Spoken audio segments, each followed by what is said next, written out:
I remember the sound before I remember the words, the soft laughter, the clinking of wine glasses, the faint echo of music from the speakers.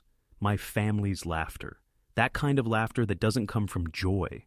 It comes from comfort, from knowing you belong somewhere, from knowing someone else doesn't. I sat there, just a few feet away, watching them through the glass wall of that restaurant, my own reflection looking back at me.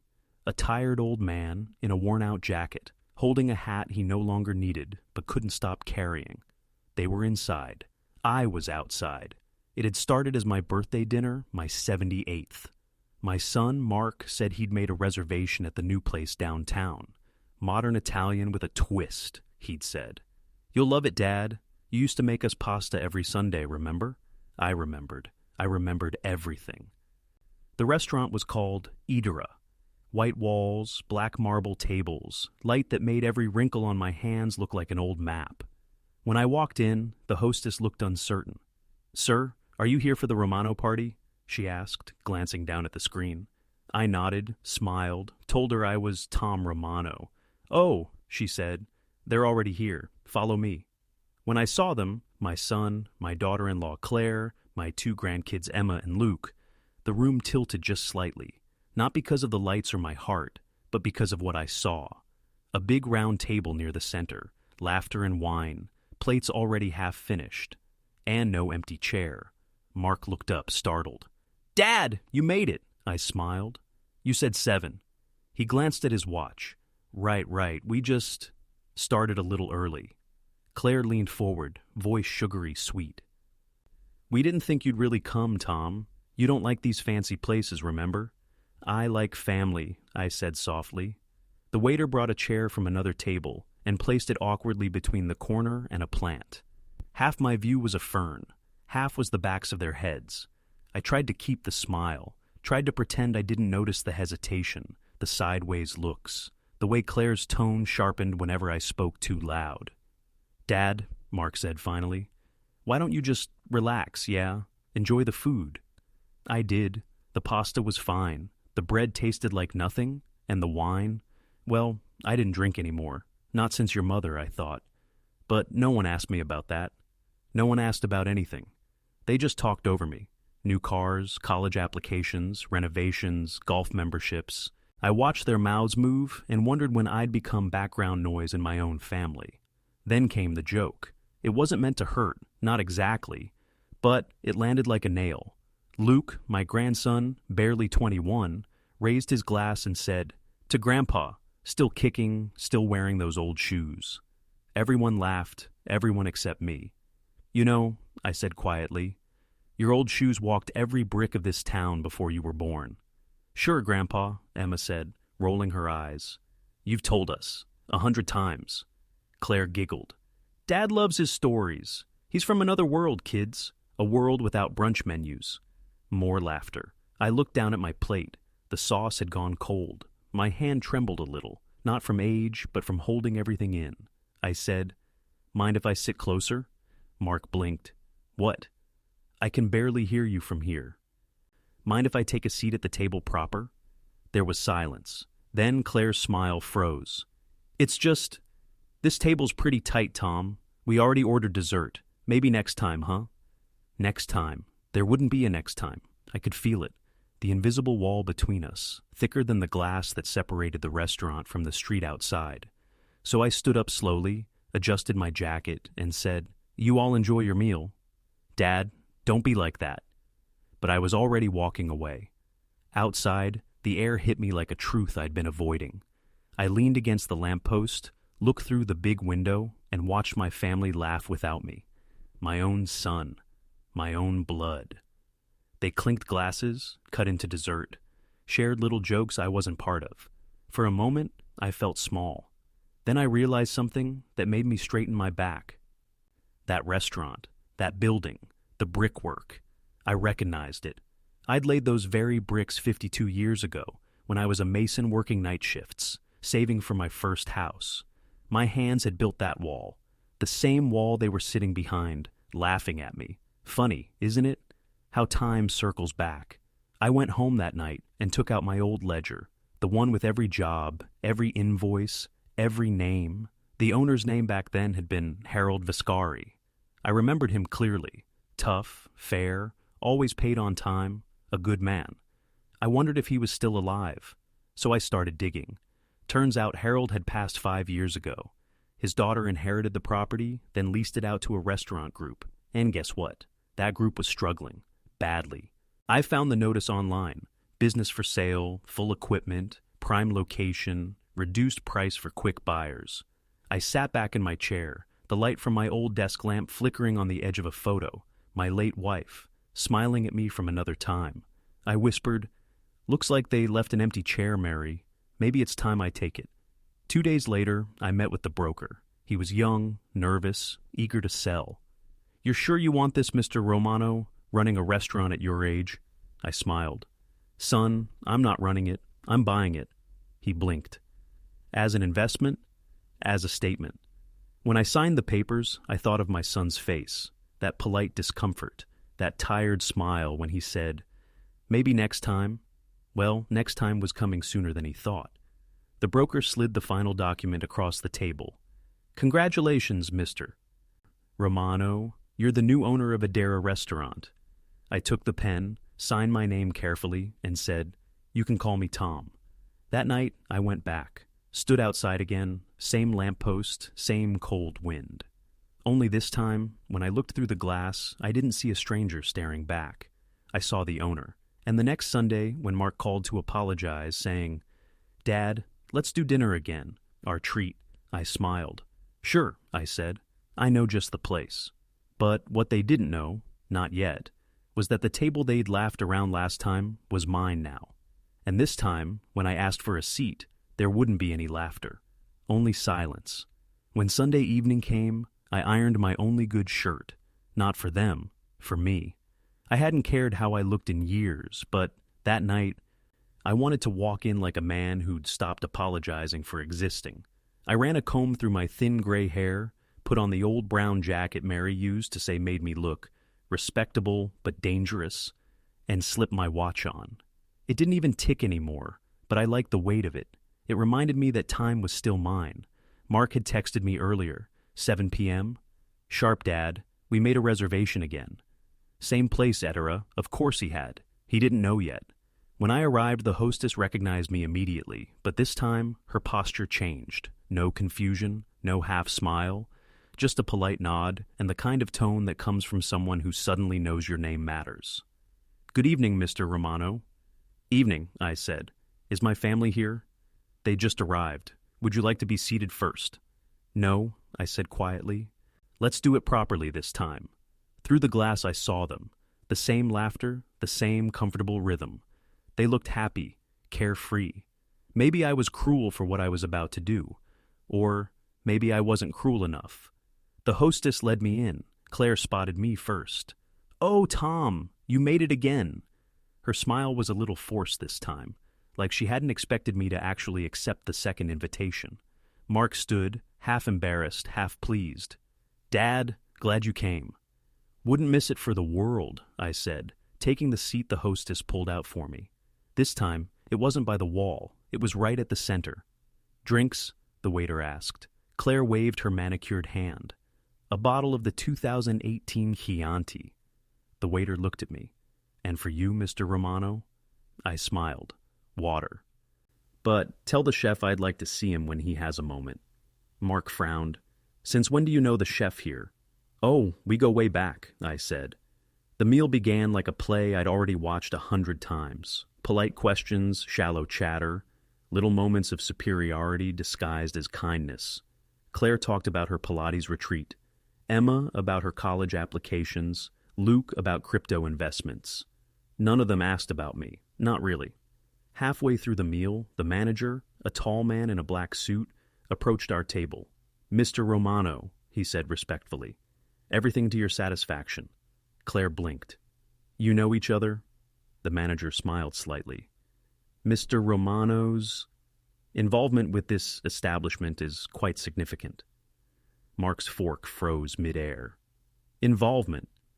I took a sip of water. "You could say that."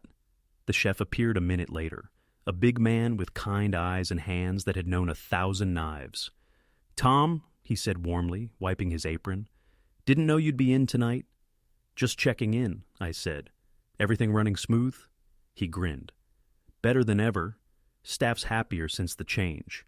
Appreciate you, boss." He left before they could process it. Mark set his glass down. "Boss?"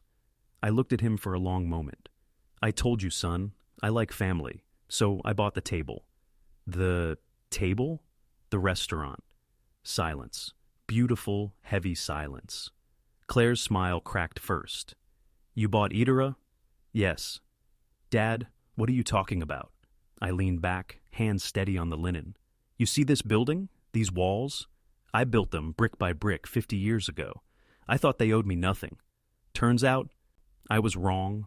Luke's jaw dropped. "Wait, Grandpa, you're the owner now?" "Technically the landlord," I said.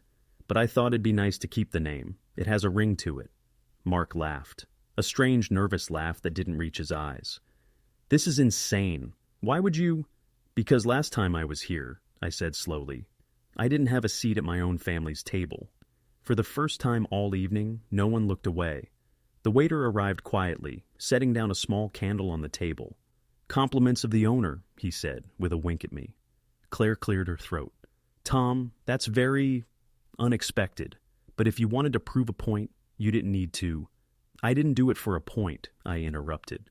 "I did it because I was tired of pretending that silence is the same as peace." Emma spoke softly. "Grandpa, you really bought it?" "I did." "How much did it cost?" "Less than what I lost trying to raise your father right," I said, and the words hung there, raw and real. Mark's face flushed. "That's not fair. Neither is growing old in a family that treats you like a ghost." He looked down at his plate, then back up at me. "Dad, we didn't mean— you didn't have to mean it. You just had to do it." For a moment, no one spoke. Then the manager returned, discreetly handing me a folded envelope. "As requested, Mr. Romano." I nodded and slipped it into my jacket. "Thank you. Tell the staff their new bonuses are approved." Claire blinked. "Bonuses?" "Yes, I raised their pay by 15%. People should feel valued where they work. Imagine if families worked that way." Before we continue, please subscribe to the channel. Tell us in the comments where you're watching from, and hit the like button. Your support helps us bring you even more incredible stories.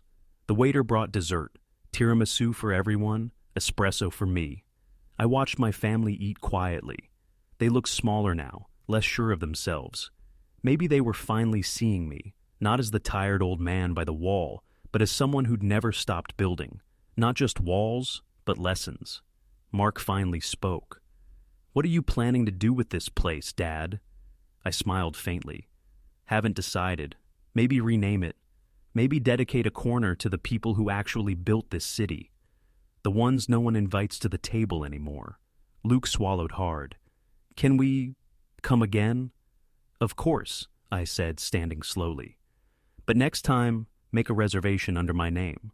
I left them sitting there, surrounded by the echo of their own silence. Outside, the night was soft, almost forgiving. I stood beneath the same lamppost, the glow falling on the restaurant's sign.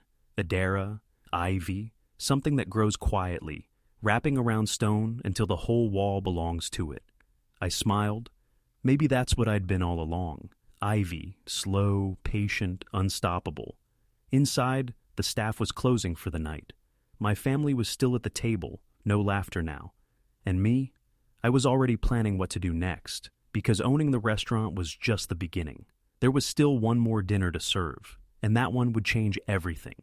They didn't call me for 2 weeks. Not a text, not a question, not even one of those fake family messages that start with, "Hope you're doing well, Dad." Silence. It's funny. I used to hate silence. When Mary was alive, our house was always full of noise. Radio, the kettle, her humming in the kitchen. After she passed, silence became the enemy. But now, sitting at my desk in the back office of the restaurant I owned, I realized silence could also be power. It made people think. The staff got used to me fast. They called me Mr. R at first, but after a week it was just Tom.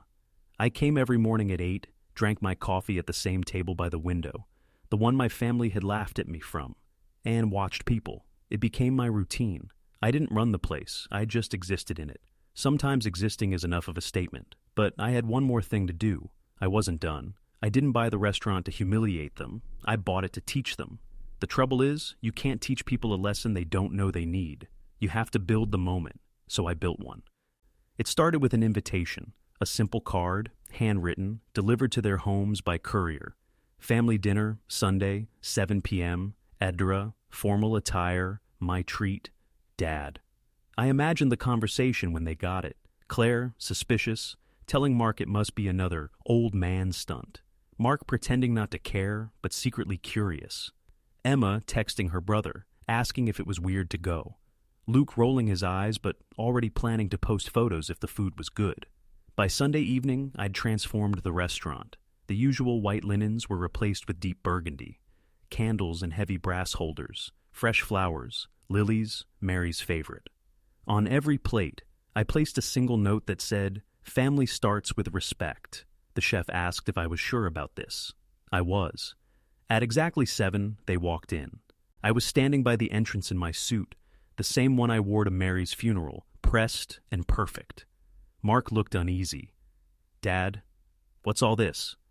"Dinner," I said simply. "For my family." They followed me to the main room. Only one table was set, right in the center, the same table they had once said didn't have space for me.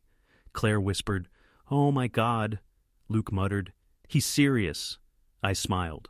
"Please, sit." They hesitated, but they did. The waiter poured wine, water for me. Soft jazz played through the speakers. I could feel their discomfort like heat from a stove. "This is nice," Mark said. "You didn't have to." "I did," I interrupted. "Because last time I asked for a seat, you said there wasn't one, so I made sure there was." Claire forced a laugh. "Dad, are we really still on about that?" "Yes," I said quietly. Because sometimes a single moment defines everything that comes after. The first course arrived, mushroom risotto, made from my old recipe. The chef had asked me for it last week. I'd cooked it for Mary every anniversary. They ate silently at first, then slowly began to taste what memory feels like. I saw it in Mark's eyes when he took a bite. Recognition. "This tastes familiar," he said. "It should," I answered. "You grew up on it." After the second course, roasted sea bass, the room had changed. The laughter was gone, but so was the distance. Emma leaned forward. "Grandpa, why did you really buy this place?" I looked at her, that same spark of curiosity Mary used to have.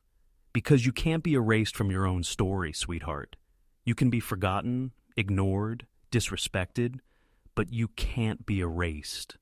Mark's voice was softer now. "Dad, I think we owe you an apology." "An apology won't fix the habit," I said. "You stopped seeing me as a person. I became a background character in your lives." Claire spoke carefully. "We didn't mean to." "You did what was easy," I said. "And easy things rarely mean anything." I stood up, walked to the center of the table, and placed a small folder down. This restaurant has been doing well, but it's not really about the food. It's about what you build, and who you build it for. I opened the folder. Inside were 4 envelopes. "Mark," I said, handing him one, "this is for you. The ownership documents of my first construction business. I kept it open, small, running in the background. You'll find it's more valuable than you think, but you'll also find your name isn't the only one on it." He frowned. "Who else?" "Emma and Luke." The kids looked stunned. "Us?" "Yes," I said. "You've both got more to learn about work, respect, and humility than any degree can teach you. So, you'll work for it, together." Claire blinked. "And me?" "For you," I said, sliding her an envelope. "I have a bill." Her smile froze. "Excuse me?" "For the dress you wore that night, you laughed at me. For the wine you ordered, for the dessert you said I wouldn't like. I had the waiter keep the receipts. I think it's poetic that you should settle them. Not because I need the money, but because debts should always find their way home." Mark exhaled sharply. "Dad, come on." "No, son. I've listened quietly all my life. Tonight, you'll listen." I leaned on my cane, feeling the tremor in my hand, the fire in my chest. "You think I bought this place for revenge? No. I bought it to remember who I am, The man who worked his hands raw so you could sit in restaurants and forget where you came from. The man who built these walls when I couldn't even afford to eat inside them. Emma's eyes glistened. Grandpa, I smiled at her, softer now. You don't have to be sorry, sweetheart. Just be better. Silence again, but not the cold kind this time. The kind that comes when truth finally fills the air. When the last course arrived, Mary's apple tart, dusted with cinnamon, I raised my glass of water. To family, I said. To the ones who forget and the ones who remind. They lifted their glasses slowly. Even Claire. After dinner, I walked them to the door. You know, this place will always have your name on the reservation list, I said. But whether you deserve the table, that's up to you. They left quietly, not angry, not smug, just thinking, and that was enough. As I turned off the lights, I caught my reflection again in the glass wall. Same old man, same tired jacket. But behind him, the tables glowed warm and full. Mary would have loved that. I locked the door and smiled. Guess I finally got my seat, sweetheart.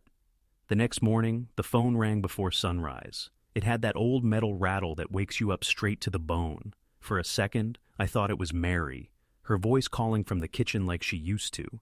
But the kitchen was empty, only the smell of coffee I'd brewed out of habit. Mr. Romano? It was Leo, my manager. His voice was tense. I think you'd better come down here. There's someone waiting outside the restaurant. Who? He hesitated. Your son. The air went still. It had been barely 10 hours since the dinner. I wasn't ready for another confrontation. But life rarely waits until you're ready. When I reached Edera, the morning light was still soft on the windows. Mark was standing by the door, hands in his pockets, staring at the sign like it was a gravestone. He looked tired, not the kind of tired you get from work, but from thinking too much. He turned when he heard me. You open early now?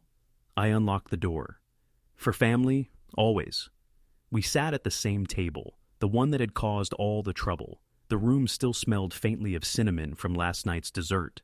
For a while, neither of us spoke. Finally, he said, You really meant all that, didn't you? Every word, he nodded slowly. I couldn't sleep. I kept thinking about what you said. About you being background noise. I studied him, his face, the lines forming at the corners of his eyes, the same lines I saw in the mirror every morning. You're not a bad man, Mark, just a man who forgot where the sound came from. He rubbed his hands together. Dad, you've got to understand. We didn't mean to make you feel small. You just got old. I said it for him. He flinched. You started fading out of things. You didn't want to come to holidays. You didn't call as much. I leaned back. Because every time I tried, someone changed the subject. He looked down. I guess we thought you were fine. That's the problem, I said. People think old folks are fine when they stop fighting to be heard. We don't stop because we're fine. We stop because we're tired. He nodded. You're right. Then, quietly, I told Claire I was ashamed of myself last night. She didn't argue. That surprised me. I'd expected excuses. Maybe the first real crack was forming. Mark reached into his coat and pulled out the envelope I'd given him. The business papers. You didn't have to give us this. It's worth a lot, isn't it? It was, I said, until I realized things only have the value you attach to them. The real inheritance isn't money, Mark. It's knowing what you stand for. He sighed. You sound just like Mom used to. That hit harder than I expected. Then maybe I finally learned something from her. He smiled faintly. You know, Emma told me after dinner that she wants to work here. She said she'd rather learn from you than spend another semester pretending to fit in with people she doesn't respect. My chest tightened, and I didn't trust my voice right away. She's welcome any time. We sat in silence again, the good kind this time. No tension, just shared breath and understanding. Then Mark said something that caught me off guard. I've been thinking about selling our house, he said. Buying something smaller, something closer to you. Closer to me? I repeated. He nodded. Maybe it's time we start having Sunday dinners here, the whole family. No more fancy restaurants, no more pretense. I wanted to tell him that sounded perfect, but instead I said, Let's start with one. We'll see if you can handle my cooking again. He laughed, genuinely this time, like he used to when he was a boy chasing a soccer ball across our backyard. The sound filled the empty restaurant like sunlight through a cracked window. As he stood to leave, he paused. "Dad, I'm sorry." For the laughter. For the empty chair. I nodded slowly. "Just remember, son, one day you'll ask for a seat too. Don't laugh at the one offering it." When he walked out, I stayed a while, looking at the chair he'd just left. It felt different now, lighter somehow. That afternoon, I found Emma sweeping near the kitchen. She'd actually shown up, hair tied back, apron too big for her. "Grandpa," she said, "I told my dad I'm working weekends. I want to learn the business." I smiled. "First lesson, we don't call it business here. We call it a place where people remember each other." As evening fell, she asked if she could cook something from my old recipes. We made meatballs the way Mary used to, by hand, no measurements, just feeling. She laughed when the sauce splattered on her white shirt. "Mom would freak out," she said. "Good," I said. "Means you're doing it right." When the first customers arrived, Emma carried the plates herself. She smiled the way her grandmother used to, warm, unguarded, real. I stood at the counter watching her move through the room, her laughter soft and alive. That's when I realized the story wasn't about revenge anymore. It was about rebuilding something I thought was gone. Later that night, I sat outside again under that same lamppost. The sign above me glowed in the dark. Edera, ivy, still growing, still clinging, still alive. For the first time in years, I didn't feel like the old man by the wall. I felt like the root. And for the first time, my family seemed ready to grow back toward me. But deep down, I knew peace never comes easy, especially not when pride runs in the blood. And I was right, because 3 nights later, Claire came to see me alone. Her eyes weren't soft, and she wasn't there to apologize.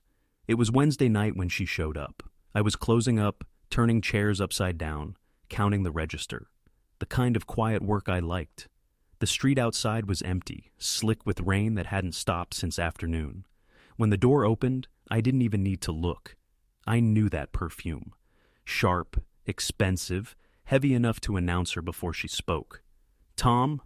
Claire stood in the doorway, hair perfectly in place, coat too thin for the weather. She looked like someone who hated being where she was, but hated not being in control even more. "We're closed," I said without looking up. "I'm not here to eat." I figured. I locked the drawer and finally met her eyes. They were cold, polished like marble. "So what are you here for?"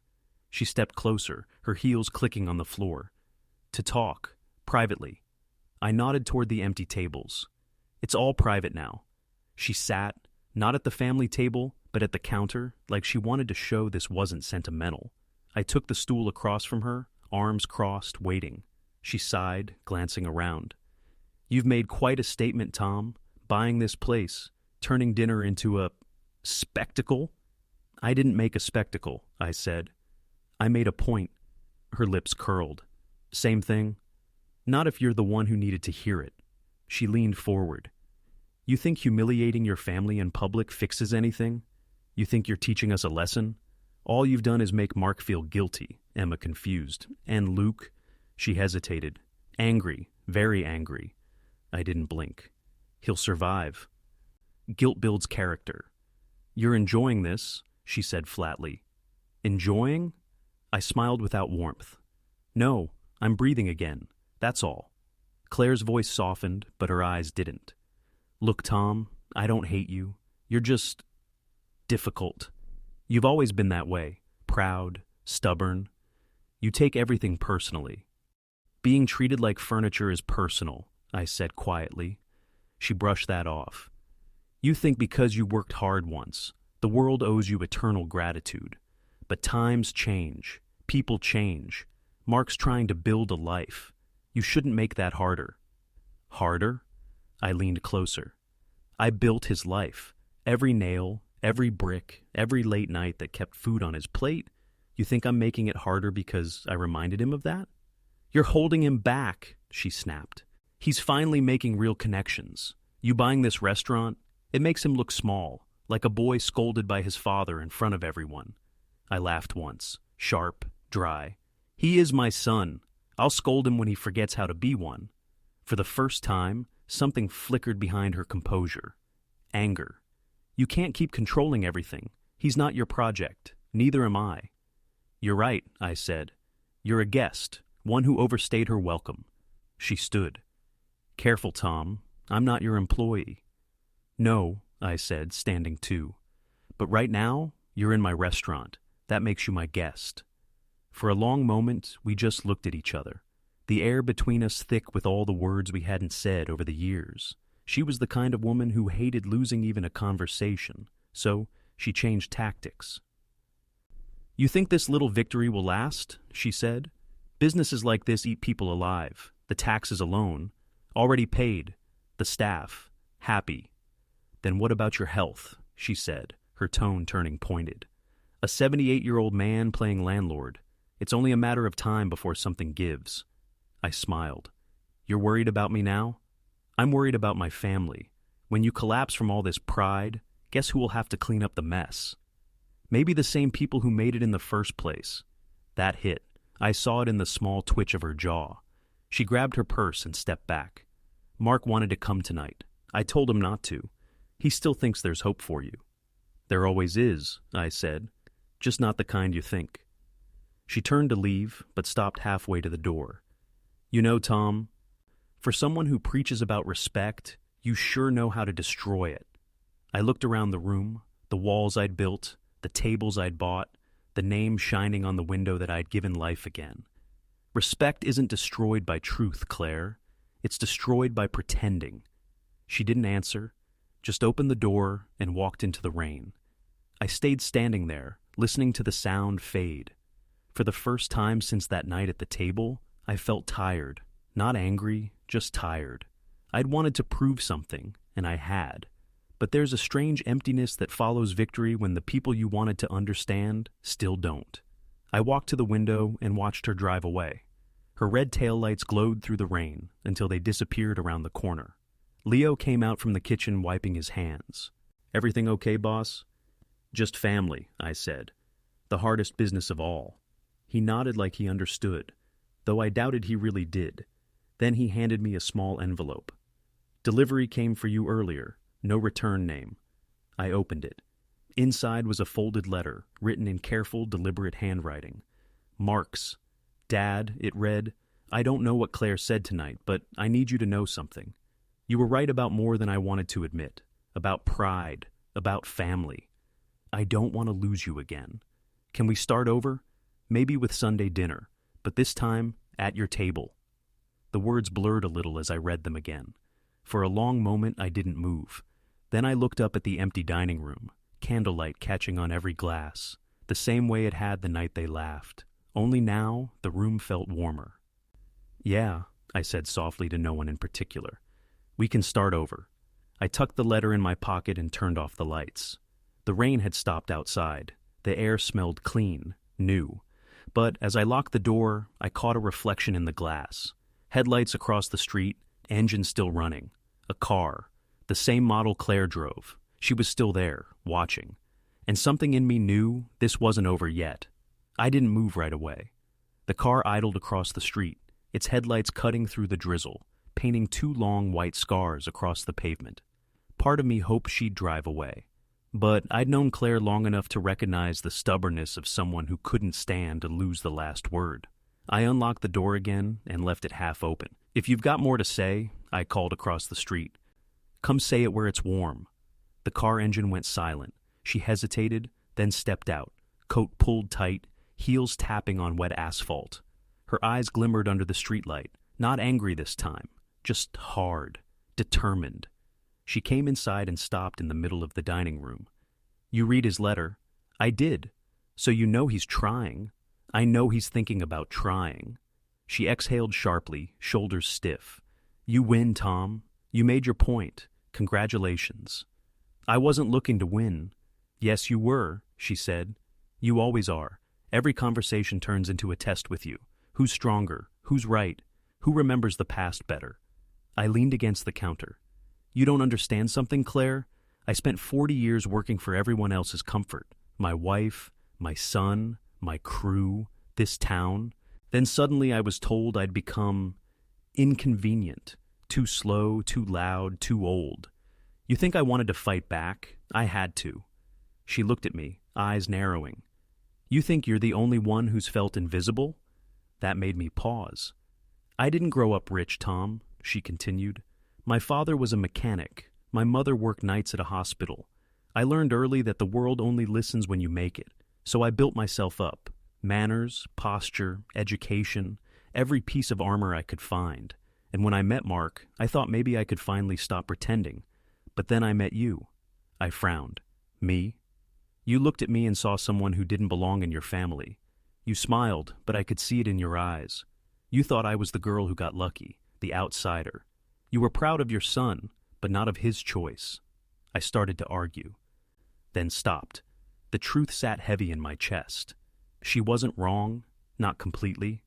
I judged her the moment I saw her diamonds and careful smile. She saw the hesitation and pressed on. So, when you started lecturing everyone about work and loyalty, I wanted to prove I could match you, even surpass you. But somewhere along the line, it stopped being about respect. It turned into a war neither of us knew we'd started. For the first time, her voice cracked. Just a little. You want to know why I came tonight? Because I saw Mark writing that letter. And I thought, if he forgives you before I do, then maybe I really am the villain here. The restaurant was quiet except for the hum of the refrigerator and the faint ticking of the old wall clock. I walked to the nearest table and sat down. Sit, I said. She hesitated, then did. The sound of her coat rustling against the chair was louder than either of us wanted to admit. You're not the villain, I said after a moment. You're just someone who thought pride was protection. So did I. She stared at her hands. Mark's different because of you. You gave him this idea that love means proving something. I thought about that. Maybe it means never walking away from what matters, even when it's hard. Her eyes softened. You really love him, don't you?